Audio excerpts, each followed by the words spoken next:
You know, I really love seeing stones like this in the middle of nowhere.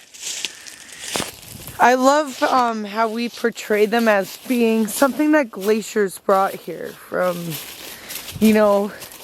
some old volcano that erupted a long time ago, pushed this all the way the hell in the middle of the woods. You know, obviously we have a couple smaller ones that surround it,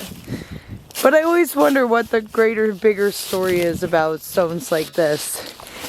and what it is about them that makes them so unique in comparison to everything else that's around us. You know, in some regards, I don't want to say that it was just done by indigenous people and an indigenous person put this here, or an indigenous group brought this here. But if you look across the whole entire earth, besides here, it somehow in North America,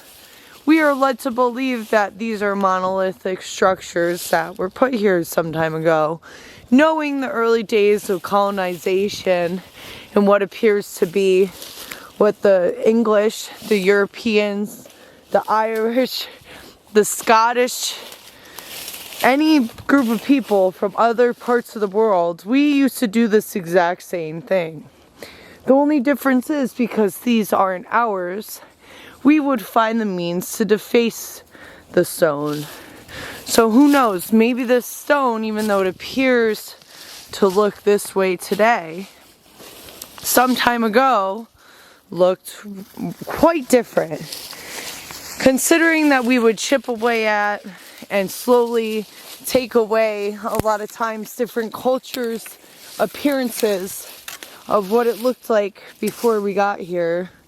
we probably will never know what this stone actually used to look like. We could say that water has damaged it over time, air has damaged it over time, but I would most likely say that human beings destroyed this stone and made it look different in comparison to what the indigenous peoples sculpted this stone to look like. But that's just my belief among many other people here on Earth.